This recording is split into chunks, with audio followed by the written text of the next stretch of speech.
तो आज मैं आपको जो कहानी सुनाने जा रही हूँ एक ऐसी हवेली की है जिसकी दीवारें खून से रंगी हुई थी।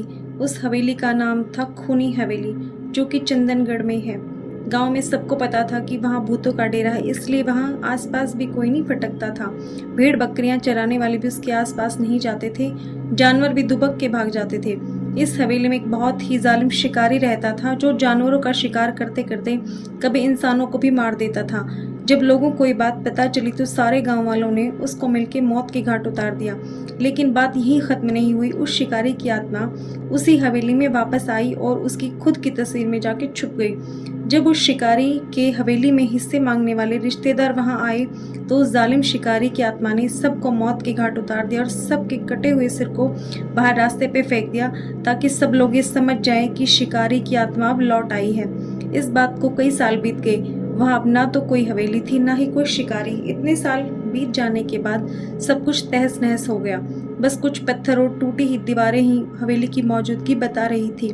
लेकिन गांव वालों का मानना है कि जिसकी कुंडली में वो योग होता, वो हवेली उसको नजर आती है। ये बात कहाँ तक सही थी, ये तो वही लोग जानते थे। हवेली अब तक न तो किसी को दिखाई दी थी वो डरावनी शिकारी का, ना ही खूनी भूत किसी को दिखाई दिया। अमावस की रात थी, बारिश भी बहुत जोरों की हो रही थी। शहर से कुछ लोग चंदनगढ़ के रास्ते पर शहर में जा रहे थे। बारिश इतनी ज्यादा थी कि सामने का कुछ भी नहीं दिख रहा था। उनकी गाड़ी उस खूनी हवेली के सामने से गुजरी। सामने पूरा अंधेरा था, बिजली नहीं थी। बिजली जैसे ही आसमान में चमक रही थी, वो हवेली और भी ज्यादा भयानक लग रही थी। एक बिजली जोर से कड़की, उसकी आवाज से गाड़ी में ब्रेक्स लग गया। ड्राइवर बोला, साहब वो सामने कोई घर दिख रहा है, वहाँ थोड़ी देर रुक जाते हैं, बारिश बहुत ज्यादा है। मुझे गाड़ी चलाने में बहुत तकलीफ हो रही है और रास्ता भी नया है, कुछ और परेशानी ना हो इसलिए यहीं रुक जाते हैं। तभी सब राजी हो गए तो ड्राइवर ने गाड़ी उस हवेली की तरफ घुमाई। बहुत ही शानदार थी हवेली। गाड़ी में 3 लोग थे। गाड़ी से उतरकर सामने पार्किंग में खड़े हो गए थे। हवेली का बड़ा सा दरवाजा खुल गया। अंदर धीमी सी रोशनी थी और ऊपर सीढ़ियों में से एक बूढ़ा सा आदमी लालटेन लिए उतर रहा था। उसके आते ही सागर ने पूछा, भैया क्या हम यहाँ रुक सकते हैं? बारिश बहुत ज्यादा है और हम यहाँ नए हैं। तो उसने बिना कुछ बोले सिर्फ अपनी गर्दन हिलाकर हामी भरी। वो तीनों लोग अपना सामान लेकर हाथ में गाड़ी में छोड़कर उसके साथ हवेली में अंदर चले गए। बहुत ही सुंदर हवेली थी, जैसे बाहर से वैसे ही अंदर से। दरवाजे के अंदर आते ही सामने की सीढ़ियों के पास एक बड़ी सी तस्वीर लगी थी। इसकी बड़ी सी मूछें और हाथ में तलवार और एक हाथ में पुराने जमाने की एक बंदूक, जैसे कोई महाराजा हो। सागर से रहा नहीं गया, उसने पूछ ही लिया, ये जो तस्वीर है ये कि कोई महाराजा की है क्या? ठाठ से खड़े हैं। और बाबा क्या तुम इसी हवेली में रहते हो, वो भी अकेले? तो बूढ़े ने सागर की आंखों में आंखें मिलाकर कहा, हाँ, इस हवेली का मालिक था। कई सालों पहले इसकी मौत हो चुकी है और मैं यहाँ देखभाल के लिए आता हूँ। आज बारिश की वजह से मैं नहीं जा पाया। सागर ने फिर एक सवाल किया, वैसे मुझे ये बताओ, हम सब जब बाहर दरवाजे पे खड़े थे तो हमने देखा तुम सीढ़ियों से उतर कर आ रहे थे, तो क्या फिर ये दरवाजा किसने खोला? तो बूढ़ा जैसे चौंक गया, लेकिन उसने जवाब नहीं दिया। उसने कहा, चलो मैं तुम सबको कमरा दिखाता हूँ। वो लोग सीढ़ी जैसे सामने आने लगे। कोई उन्हें देख रहा था। बहुत ही गुस्से में एकदम से सबकी नजर उस तस्वीर पर पड़ी। लगा कि उसकी आंखें हिली थी थोड़ी देर के लिए। शायद हम सबका वहम था या सच, पता नहीं। वो थोड़े डर गए। वो सब सीढ़ियों के बगल में कमरे में गए। वो लोग बहुत थक चुके थे। ड्राइवर गाड़ी में ही सोता और बोल रहा था, किसी को उसने बुलाया ही नहीं, क्योंकि लोगों की आदत होती है ड्राइवर को गाड़ी में ही छोड़ने की। लेकिन हम तो गाड़ी में भी बिल्कुल नहीं रुकने वाले थे।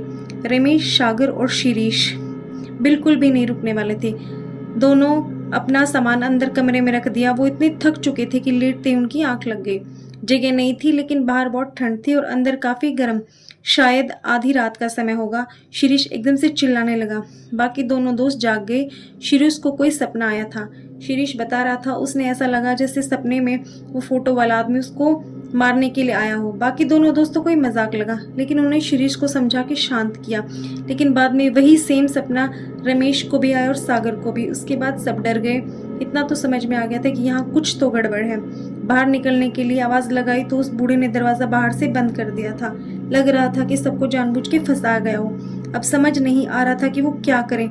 डर के मारे सबको बड़ी जोरों की प्यास लग रही थी। साथ में जो पानी लाए थे उसको एक घूंट में ही खाली कर दिया। खिड़की के बाहर दरवाजा लगाया तो लेकिन कोई नहीं आया। उनका ड्राइवर जो सामने दिख रहा था, उनको उसकी आवाज़ सुनाई नहीं दे रही थी। फिर शिरीष ने अपना मोबाइल उठाकर फ़ोन करना चाहा तो नेटवर्क भी नहीं था। सब कुछ बहुत अजीब लग रहा था। उनके साथ आगे क्या होने वाला था ये किसी को नहीं पता था, लेकिन वो किसी बुरी जगह फंस चुके थे ये समझ में ज़रूर आ गया था। पूरा एक दिन और रात बीत जाने के बाद उनके रूम का दरवाज़ा खुला। बाहर पूरा सन्नाटा फैला हुआ था।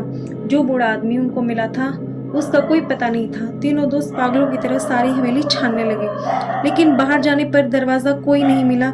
एक खिड़की दिखी, सब लोग ऊपर चले गए। वहाँ से कूदने के लिए सोचा, लेकिन इतना ऊंचा था कि हिम्मत ही नहीं हो पाई। ये सब क्या हो गया सोचकर आपस में लड़ने लगे। सदमे में सब नीचे आ गए। सबको बहुत प्यास लगी थी। नल था लेकिन उसमें पानी नहीं था। सब जगह देखा, ना खाने का सामान था ना पीने का। अब सब एक जगह बैठ गए, क्या करें यही सोच के खुद पागलों जैसा बर्ताव करने लगे। शाम होने लगती है। उस हवेली के अंदर एक शैतानी माहौल बनना चालू हो जाता है। तभी तीनों दोस्त लड़ने लगते हैं। उनका रात का फेंका हुआ सड़ा हुआ ठंडा खाना खाने लगते हैं। रात बीत जाती है, फिर सवेरा होता है। सवेरे सबको बहुत प्यास और भूख लगी होती है। सुबह फिर से सब लोग पानी को खोजते हैं, लेकिन अचानक सागर का पैर सीढ़ों में फिसलता और उसका हाथ दीवार से टकरा के खून निकलना चालू हो जाता है। खून देखते ही शिरीष और रमेश जैसे पागलों की तरह खून चाटने लगते हैं। तभी सागर, अरे पागल हो गए हो, तुम कर क्या रहे हो, जानवर हो क्या? सागर की बात पर कोई ध्यान नहीं देता, लेकिन खून चाटने से उनकी प्यास कुछ थम सी गई। लेकिन अब भूख की वजह से जान निकल रही थी। रात हो चुकी थी। शिरीष और रमेश में शैतान समा गया था उनके अंदर। वे दोनों सागर पर टूट पड़े और उनको काटने लगे।